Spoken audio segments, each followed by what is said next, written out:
So this week on Easter, we are rebooting. Often like movie franchises, we are rebooting a series that we started a year ago in the book of Esther. You guys have been asking me, when is Esther going to come back? Because we preached on it for 1 week and then COVID hit. And so we switched gears to study some COVID topics, to focus on that. Now we're back on Easter. I felt like it was a perfect time to come back to Esther. And you might be like, what does Esther have to do with Easter? Why are we having an Esther Easter? Well, other than it sounding cool, the story of Esther really points to some of the great truths about Easter. And I'll talk a little bit more about that later. Now, as you see the title that I have in there, it's The Loaded Dice of God. It's the loaded dice of God.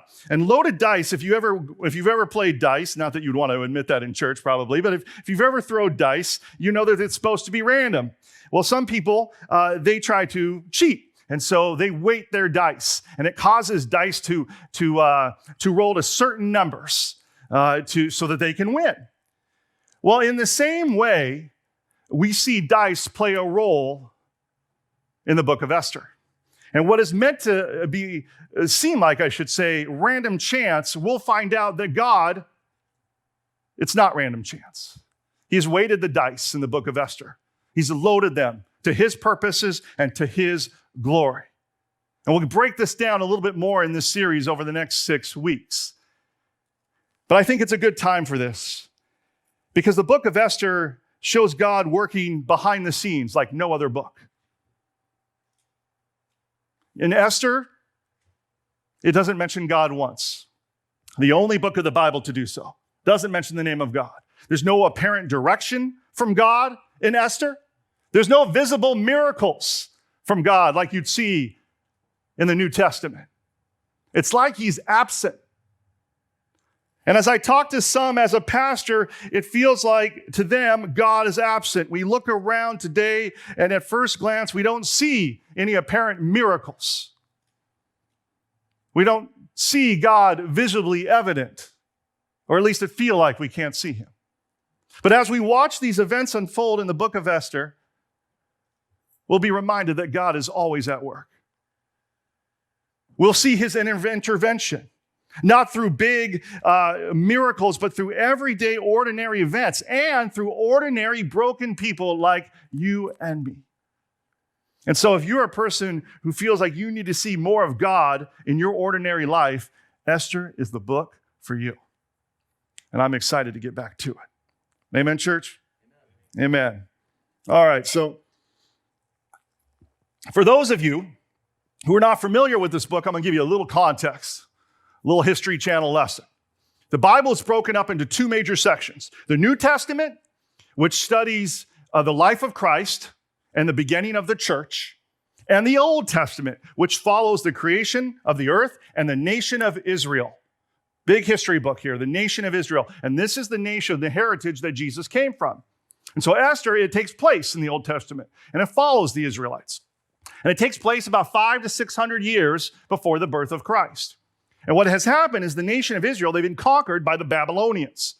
They got conquered. And many of the Israelites were taken to live in Babylon and to learn their ways. We learned about this when we studied the book of Daniel a few years ago. Now, about 70 years later, the Babylonians get conquered by the Persians. And so some of the Israelites at that time were allowed to return home. The Persians said, you don't get too many of you, go home. Well, some of them decided to stay in Persia. And so the book of Esther follows the Israelites who stayed in Persia under their rule and reign. All right, now we got our background. So we're going to jump right in. So as we jump in to verse 1, we're going to find that the writer of Esther is introducing us to the king of Persia. Esther chapter 1, verse 1. These events took place during the days of Ahasuerus, who ruled 127 provinces from India to Kush. And in those days, King Ahasuerus reigned from his royal throne in the fortress at Susa. So the first character that we see in this story is King Ahasuerus. Now, history would know him as better as the Persian king Xerxes. Got a little picture of a sculpture of what he looked like up here. Help your little imagination. Now, the reason that you don't see Xerxes written in Esther is because kings were often called different names by different people groups that followed them, that were under their control. So for today, you'll be hearing me use Ahasuerus, and you'll be hearing me use Xerxes interchangeably. But you'll probably hear me use Xerxes a lot more because it's way easier to say than Ahasuerus.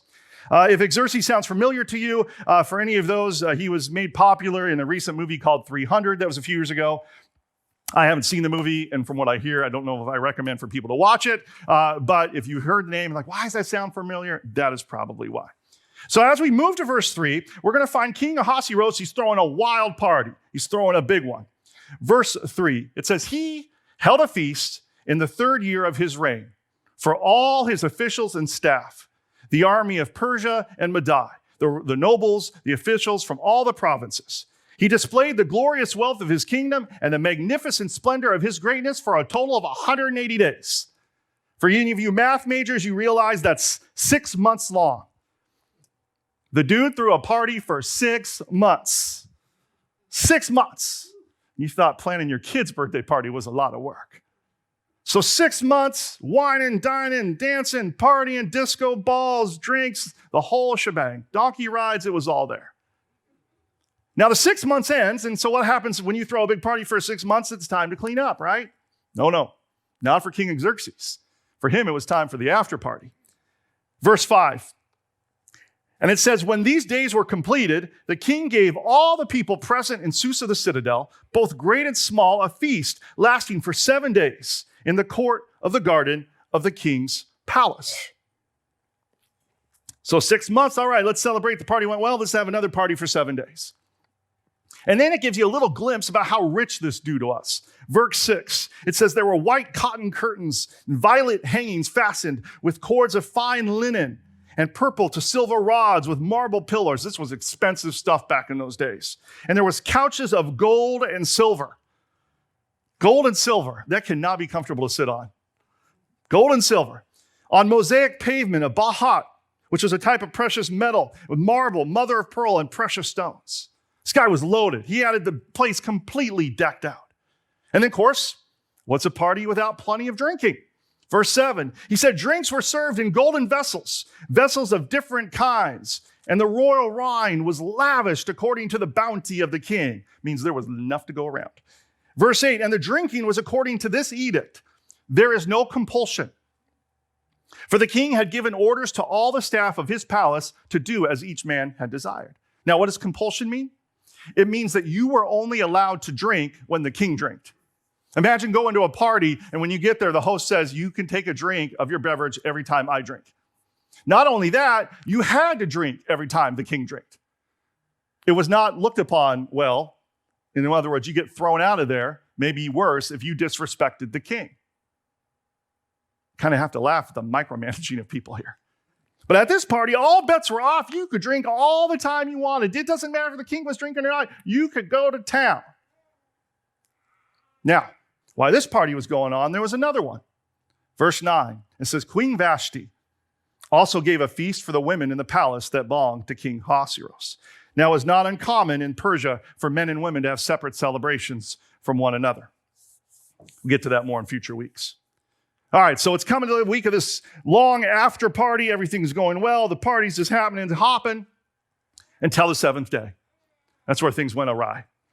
Verse 10, and it says, on the 7th day, when the heart of the king was merry with wine, this is a polite way of saying drunk and stupid, he commanded the 7 eunuchs who served in the presence of King Ahasuerus. Verse 11, he said, to bring Queen Vashti before the king with her royal crown in order to show all the peoples and the princes her beauty, for she was lovely to look at. So he said, listen, go find my trophy wife, bring her out here. Verse 12, but Queen Vashti refused to come at the king's command delivered by the eunuchs. Now, scripture doesn't tell us why Queen was like, nope, no thank you. Perhaps she's too busy with her own affairs, or perhaps she was afraid of what would happen to her. Persia, generally speaking, was not a great place to be a woman. Sometimes the summons of a queen could lead to some form of sexual humiliation or even violence. It would not be out of character for the king to say, I want to see the queen in the crown and nothing but the crown, publicly. Maybe these worries crossed her mind, especially on the night when the king and his officials were merry with wine. Now, whatever the reason, the king was angry at this. He was infuriated. And I'm gonna just paraphrase for you verses 13 through 22. So he calls all of his advisors around because he can't believe it. He's like, how could she deny my request? Who does she think she is? And so the advisors are like, listen, king, it is even worse than you think. I mean, when women hear that the queen said no to the king, all the women in your provinces are going to start thinking they can do the same with their husbands. In other words, women might start thinking for themselves. Oh, the horror. They can't have that. So the advisors, they suggested a royal decree. They said, all right, look, the queen needs to lose her position because she did not come when you called. And she should never be allowed to see you again. And in fact, you need to send a decree out reminding all the women that they need to honor their husband's rule. The king was like, oh, these are good ideas. Yes, we need to do this. And so these decrees were spread to all the provinces under the king's control. And that brings us to the end of chapter 1. Now, why have I taken the time to explain all of this background? It seems more like story time than a sermon on Easter. The reason is because I kind of want to pull back the curtain on King Xerxes, which pulls back the curtain on our lives. You guys remember the Wizard of Oz? There was Dorothy, and she gets caught up in a what's the word? Twister, tornado, thank you. And she's carried off to Oz, right? And so in her efforts to find home, she follows the little yellow brick road until she gets to the Wizard of Oz. And then the Wizard of Oz, he's big and powerful. He has this big old face. You guys got to remember. It's loud. There's big flames. Until her cute little dog, Toto, goes around and tugs at the curtain. You probably remember the scene. And as she pulls back the curtain, little Toto, it reveals just a little old man running this huge machine. It was all just an act. It was just an act, pretending to be something. So with that in mind, let's switch back to Esther and look at King Xerxes. What was the point of his 6th-month party? What drove all of this? Verse 4, it says, he displayed the glorious wealth of his kingdom and magnificent splendor of his greatness for 180 days. So for 6 months, he wanted everybody to see how great he was. He wanted all the officials to see. One of the reasons is because he's getting ready to go to war with the Greeks. And he wants to get as many people on his side so he can make his kingdom even better. So it's really important that he looks good. Now, you and I'm assuming, do not have couches of gold and silver. If you do, see me afterwards. I'd love to see that. But we're not as different than this king. We're not as different. We all have a desire to be seen as important, to be looked up to be valued, whether it's in our homes, our churches, our schools, our jobs, or society as a whole. We all have a need to be seen as important. And we don't like people or events that tarnish our image, that make us look less important. It starts in school, in our homes with our brothers and sisters, that when they say bad things about us and how it makes us feel, and it carries all the way through our lives, we desire to look good and important. And when we're not seen as important, like this king, we get angry, we get upset, we get hurt, we become afraid of what people will think of us. See, in our lives, we look to others to tell us who we are. We look to others to tell us who we are. As children, we look to our parents. In schools, we look to our siblings and to our teachers. And then we look to the people around us in our neighborhood. We look to others to tell us who we are. I mean, remember when you made drawings as a kid and you'd run them to your parents? Why? Because you wanted them to be proud of you. Why do the words that I love you mean so much? Because we want to know that we're loved. We need people to tell us that we are valued, that we mean something. And this is important because nowadays we're taught to look inside ourselves, that we're A-okay. We're told to be strong and independent, that we are all that we need. But if that were the case, we wouldn't feel threatened by the opinions of other people. If we didn't need the opinions of others, Facebook and Twitter and YouTube and TikTok, they'd all be out of business. We look to others to tell us who we are, and it shapes us for our lives. Some of the things that you believe about yourself, good and bad, have been put into you by the people that have been around you in your life. Whether you subconsciously or consciously know it, they are there. The same with me. Now, I don't make these points because it's a negative thing, or it can be. It's actually a positive thing to understand this because God created us this way. Genesis chapter 1 says that we were created in the image of God. That means God has given us his attributes, his ability to know him, and our value and our worth is meant to be found in a relationship with him and him alone. And we see this in the Garden of Eden when man and woman walked with God. But there came a moment where man and woman decided that they knew better than God. And they stopped looking to God, and they started looking to themselves. And it was that moment that we lost our value in God. And we spend our lives, most of us, not looking to God for our value, but looking to everyone else around us. Now, just because we're not looking to God doesn't mean we still don't have that need. Like a few weeks ago, I had a buddy, a pastor of mine. He didn't set his alarm clock for daylight savings time. You can imagine how bad that is for a pastor. Just because he didn't do it doesn't mean he didn't need to do it. And so what we do, because we have this need to find value in ourselves, and we're not looking to the one who is supposed to give us that value, you know what we do? We set up our own little kingdoms. We all build our own little kingdoms in our life. I'll say it again. We set up our own little kingdoms. Like this king, we use the people around us to make us feel better about ourselves. I mean, literally, think of the control. You drink when I drink. You don't drink when I don't drink. When I call you, you better come. Make him feel important. Now, we are not all kings and queens, but some of these same principles show out in our lives. We're always looking for positions that make us look good.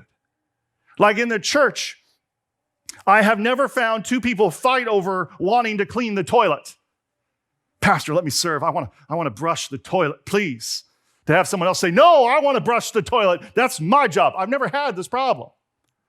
But I've had people fight over doing a solo on stage. Not in this church, thankfully. Because what? It makes you feel good and important. I mean, why do you think they invented all these filters for social media that make us look better than we really do? Why do people fight and despise each other over promotions in their jobs? Or why do people get upset with each other, with us, when they don't agree with us? Or they might question how we do something. Because we want to look good. We have a need to look good in front of other people.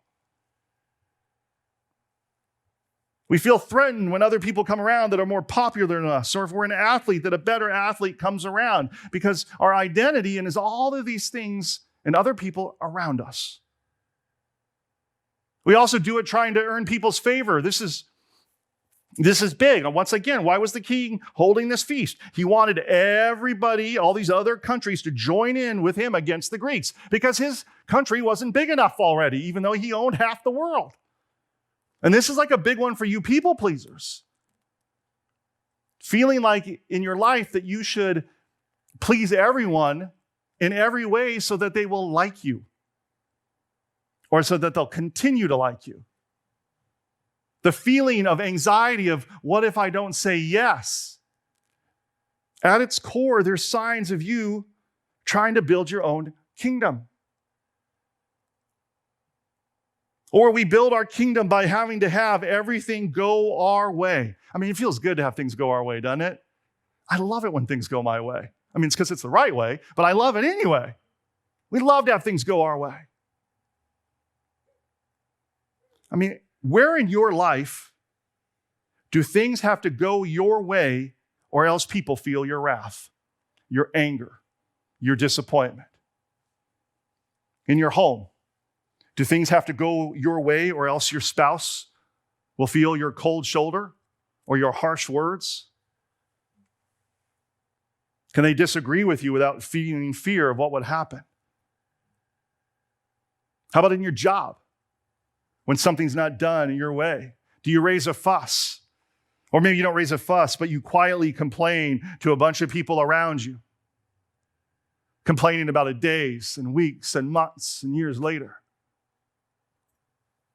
Or in the church, we do the same. I mean, how come we don't say when things change that we don't like? We say, well, God's in charge. I hope he succeeds, and those other people are directed by him. Why? Why can't we say that? Because we have this little kingdom that we've created to make us feel important. I mean, why was the king so angry that the queen wouldn't come? Because he was embarrassed. He was worried it would cause people to doubt him. It threatened his power and his importance. And in the same way, we are all tempted to build up our little kingdoms without God, because this is the only way that we can find value without him. And one of the fallouts of this is that it affects how we treat one another. Because instead of treating other people made in the image of God, we start to treat them as someone who is either helping our little kingdom or hurting our little kingdom. I mean, why? I was thinking about this with the king. Other than he's probably be fed his whole life that he's a king and like a god, did he ever just wonder why the queen refused his request? Like, did he ever stop and think, like, did I upset her? Did I do something wrong? It doesn't say that he did. I'm going to guess that he didn't, because he didn't care about her value. He only cared about his own. I guarantee you that all the broken relationships in your life are either because of you or the other party, or both of you were more concerned about your own little kingdom than you were about the other person. It always comes down to this. We have families who don't talk to each other because they're concerned with their own little kingdom. We have people who just ruin relationship after relationship because they're worried about their own little kingdom. We have bitterness in our heart towards other people you don't talk to anymore, people you just talk bad about, that you don't even want to think about, but you do, and bitterness, and you hear they're doing good, you don't even like. Why? Because they damage your little kingdom. We're all tempted to do this.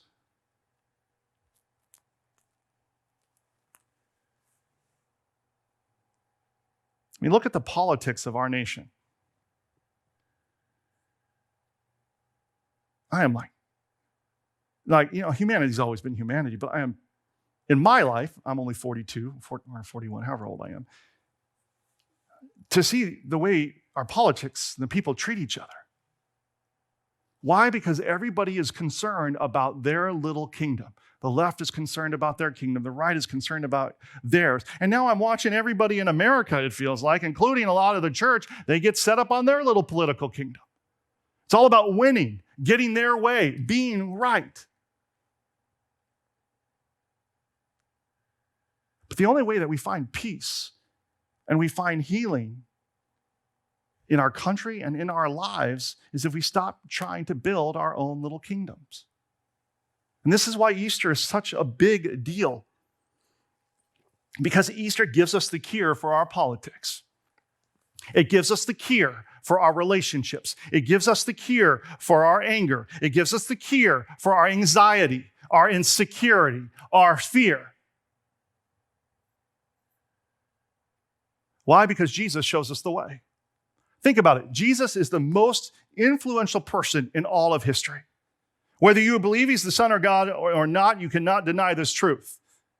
Even many of the Western cultural beliefs that we have and we defend, we don't even realize they come from Christ. The kingdom that he has built dwarfs every other kingdom. It spans all of space and all of time. Did he do it by making himself look big and important? No, just the opposite. Philippians chapter 2, verses 5 through 8. It says, have this mind among yourselves, which is yours in Christ Jesus. You, though he was in the form of God, did not count equality with God to be a thing that is grasped. But he emptied himself by taking the form of a servant. Born in the likeness of man, being found in human form, even humbled himself by becoming obedient to the point of death, even death on the cross. Xerxes, we see, he says, wash my feet. Jesus washed the feet of other people. Xerxes said, my will be done. Jesus said, God, thy will be done. Xerxes banished and executed his enemies, even his own queen. Jesus literally died for his enemies.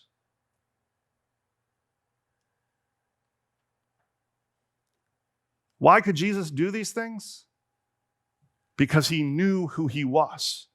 It wasn't dependent upon all the people that he encountered in his life. It was dependent on who he was in relationship to God the Father and the Holy Spirit. It's the same for you and I. The story of Easter and Jesus Christ, he sends us a message. He says to each and every one of us, the price for our sin has been paid. The thing that separates you from God the Father, from finding your identity and your value, it's been found in Christ. And that the Father in heaven wants you to come to him, to his kingdom. You don't have to look to others to find any more. You don't have to be good enough anymore. You don't have to doubt yourself anymore. You don't have to prove yourself anymore. Why, Jesus says? Because you were never meant to be a king. You were never meant to be a queen. You were never meant to have your own little kingdom. You were meant to be a son or daughter of God. And all your hope and your joy and your purpose and your value is meant to be found in him. And if you're willing to just put your faith and your trust in him, everything changes. See, when you understand that Jesus is king, you realize that you don't have to be. And so, you don't have to be the most popular kid in school anymore because you're a son or daughter of the king. You don't have to be the most successful person. You don't have to be ashamed when you're unemployed. You don't have to make the most money because your identity is in the king. You don't have to be afraid of tomorrow and what it will bring because you know that your king is the Alpha and Omega, the first and the last. You don't have to worry about looking foolish. You don't have to worry about making mistakes because your identity is no longer in those things. And when your identity is no longer in those things, there comes a peace and a trust in the Lord. And then you know how that plays out in your life? Your relationships change. Instead of people coming to serve you and your kingdom, you go out to serve everyone else. You show grace where there wasn't grace before. You show mercy where there wasn't mercy before. You sacrifice where before you would require others to sacrifice. You don't always have to be right. You can ask for forgiveness. Why? Because your identity is in Christ alone. So today we have a choice, church. We can either continue to build our own little kingdoms, to find our worth in our jobs, and how good we look to others around us, or we can look to find it in Christ. Jesus says you don't have to be king anymore. You were never meant to be. But if you look to me, you will find everything that you have been looking for.